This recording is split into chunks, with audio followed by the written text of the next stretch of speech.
ఓం సాయిరామ్. ఆ సాయినాథుని ఆశీర్వాదంతో ప్రతి ఒక్కరూ కూడా ఆనందంగా, ఆరోగ్యంగా, అష్టైశ్వర్యాలతో ఉండాలని మనస్ఫూర్తిగా కోరుకుంటున్నానండి. అనంతకోటి బ్రహ్మాండ నాయక, రాజాతిరాజా, యోగిరాజా, పరబ్రహ్మ, శ్రీ సచ్చిదానంద సద్గురు సాయినాథ్ మహారాజుకి జై. ఈరోజు బాబా గారు మన కోసం పంపిస్తున్న సందేశం ఏంటంటే, స్నేహం కోసం, నీ బంధం కోసం ఆరాటపడుతున్నావు, అయితే ఇప్పుడే విను అని చెప్పి బాబాగారు స్వయంగా చెప్తున్నారండి. బాబాగారి సందేశం వినడానికన్నా ముందు గురువుగారి గురించి చాలామంది అడుగుతున్నారండి. ఈ గురువుగారు చెప్పింది చెప్పినట్టుగా జరిగి తీరుతుంది. అంతేకాదు, మీరు ఎంతో మందిని సంప్రదించి ఉంటారు, ప్రతి చోట నిరాశ చెంది ఉంటారు. ఒక్కసారి ఈ గురువు గారిని సంప్రదించి చూడండి. ఈ గురువు గారు ఎంతో అనుభవం ఉన్నవారు. శ్రీ షిరిడి సాయిబాబా ఆశీస్సులతో జాతకం చెప్పబడెను. గురువుగారి పేరు శివరామరాజు గారు. ఫోన్ ద్వారా జ్యోతిష్యం చెప్పబడెను.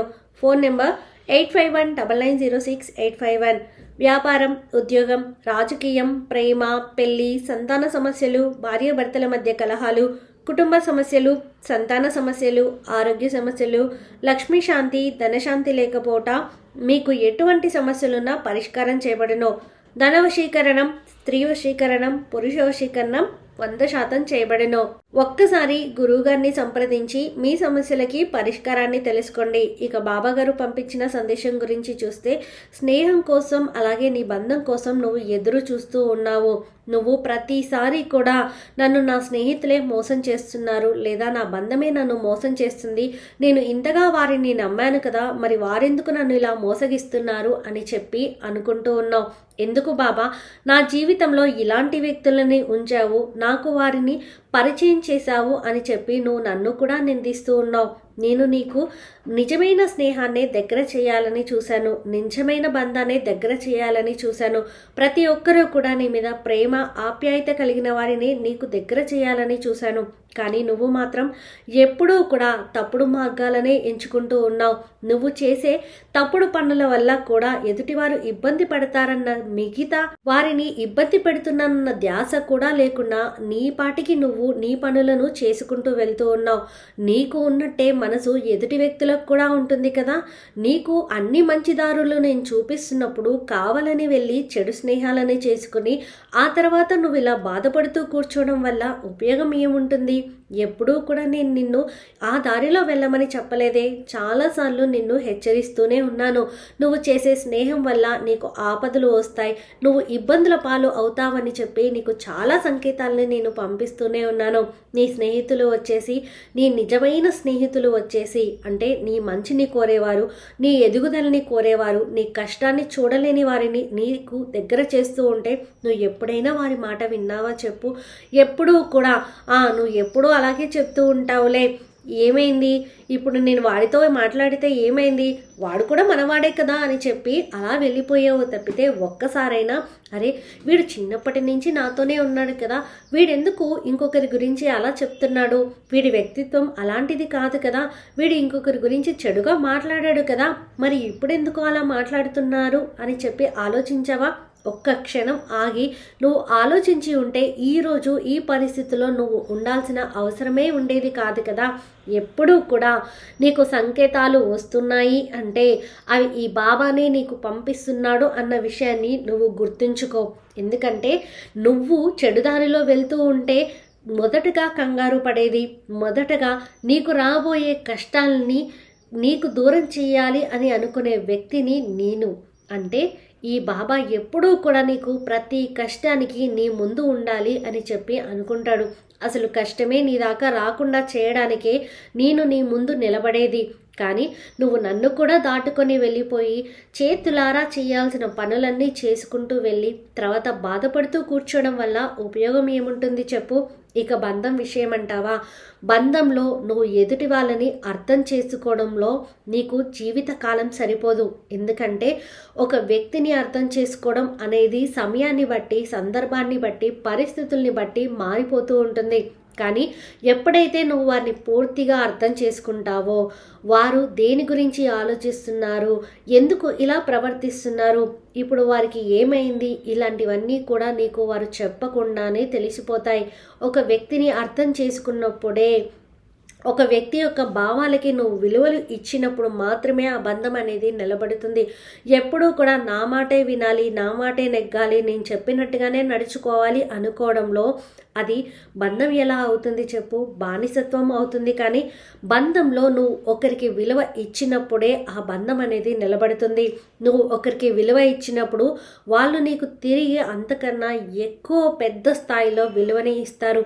ఒక వ్యక్తిని అర్థం చేసుకున్నారు అంటే నన్ను అర్థం చేసుకున్నాడు నా భర్త లేదా భార్య అన్న భావన ఉంటే చాలు అవతల వ్యక్తులకి. వారు మిమ్మల్ని అర్థం చేసుకోవడానికి శాయశక్తులా ప్రయత్నిస్తారు. అలా కాదు, నేను చాలా అర్థం చేసుకున్నాను, నేను చాలా సర్దుకుపోయాను, కానీ నా బంధం విషయంలో ఎప్పుడూ కూడా నిరాశ ఎదురవుతుంది, ఎప్పుడూ గొడవలే అవుతున్నాయి, ఎప్పుడూ భేదాభిప్రాయాలే అవుతున్నాయి అంటే నువ్వు వారిని అర్థం చేసుకున్నాను అంటున్నావు కదా, వారి భావాలకి విలువ ఇస్తున్నాను అంటున్నావు కదా, వారి ఆలోచనలకి ప్రాధాన్యత ఇస్తున్నాను అంటున్నావు కదా, మరి వారి ఆలోచనలు ఏంటి అనేది నీకు అర్థమైనప్పుడు అసలు గొడవ అనేది ఎందుకు వస్తుంది చెప్పు? అంటే ఇక్కడ నీ లోపల ఉన్న అహం దాన్ని ఒప్పుకోవడానికి సిద్ధంగా లేదు. ఎప్పుడైనా సరే నువ్వు ఎదుటి వ్యక్తిని అర్థం చేసుకున్నప్పుడు అండర్స్టాండింగ్ అనేది ఆటోమేటిక్గా వస్తుంది. ఒకరి మధ్య ఒకరికి అనుబంధం అనేది పెరుగుతుంది. ఒకరి మీద ఒకరికి ప్రేమ ఆప్యాయత అనేది పెరుగుతుంది. అనుబంధంలో ముఖ్యంగా కావాల్సింది ఒకరిపై ఒకరికి నమ్మకం. ఎప్పుడైతే ఆ నమ్మకం ఉండదో ఆటోమేటిక్గా గొడవలు అనేవి వస్తాయి. నువ్వు వారి మీద పూర్తి నమ్మకంతో వారిని నమ్మి ఒక పని చేస్తానన్నప్పుడు నువ్వు వారి పక్కన నిలబడితే చాలు, అదే వారికి కొండంత ధైర్యాన్ని ఇస్తుంది. అంతేకాని నువ్వు ఆ పని చేయలేవు, అది నీ వల్ల కాదు, నువ్వు ఆలోచిస్తుంది తప్పు, ఇలా పోట్లాడుతూ కూర్చోవడం కన్నా అసలు ఏం చేయాలి అనుకుంటున్నారు, ఎలా చేస్తే బాగుంటుంది, నువ్వు అనుకున్న విధానం చాలా బాగుంది కానీ దాన్ని ఇంకో విధంగా కూడా చేయొచ్చు, ఒక్కసారి ఆలోచించు అని చెప్పి చూడండి. మీ బంధంలో అసలు గొడవలు అనేవి రాకుండా ఉంటాయి.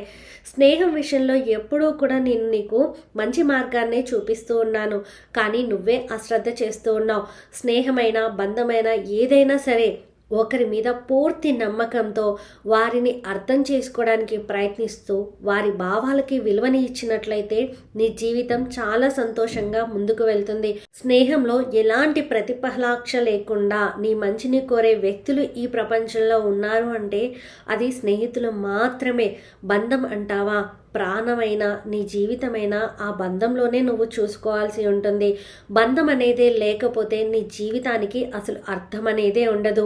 భార్య అయినా భర్త అయినా ఒకరి మీద ఒకరు గౌరవం ఉంచి నమ్మకం ఉంచి ఒకరిని ఒకరు అర్థం చేసుకోవడానికి ప్రయత్నిస్తే నీ బంధం చాలా అన్యోన్యంగా ఉంటుంది. అంతేకాదు 10 మందికి ఆదర్శంగా నిలుస్తారు మీరిద్దరూ కూడా. కాబట్టి నువ్వు ఇక నుండి చేయవలసిన పని ఎదుటి వ్యక్తులు ఏం చెప్తున్నారో మొదటగా పూర్తిగా విను, ఆ తర్వాత నువ్వు మాట్లాడడం మొదలుపెట్టు.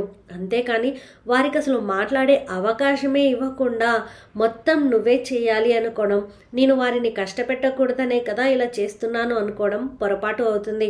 అసలు వాళ్ళు ఏం చేయాలి అనుకుంటున్నారో ముందు తెలుసుకో, తర్వాత నువ్వు వారి కోసం ఏం చేయాలి అనుకుంటున్నావో అది చెప్పు. అంతేకాని ప్రతి చిన్న విషయానికి కూడా కోపపడడం లేదా నాకు ఇలాంటి జీవితం వచ్చింది ఏంటి అని బాధపడుతూ కూర్చోవడం కరెక్ట్ కాదు. ఈ వీడియో మీకు నచ్చితే ప్లీజ్ లైక్ చేయండి, మరికొంతమంది సాయి భక్తులకు వీడియోని షేర్ చేయండి. ఫస్ట్ టైం ఛానల్ని చూసిన వారు సబ్స్క్రైబ్ చేసుకుని పక్కనే ఉన్నటువంటి బెల్ ఐకాన్ని క్లిక్ చేయండి. ఆ సాయినాథుని ఆశీర్వాదంతో మీ జీవితంలో జరిగినటువంటి అద్భుతాలను మాతో పంచుకోవడం కోసం కామెంట్ సెక్షన్లో కామెంట్ చేయండి. ఆ సాయినాథుని ఆశీర్వాదంతో ప్రతి ఒక్కరూ కూడా ఆనందంగా ఆరోగ్యంగా అష్టైశ్వర్యాలతో ఉండాలని మరొక్కసారి మనస్ఫూర్తిగా కోరుకుంటున్నానండి. సర్వే జనా సుఖినో భవంతు. ఓం సాయిరామ్.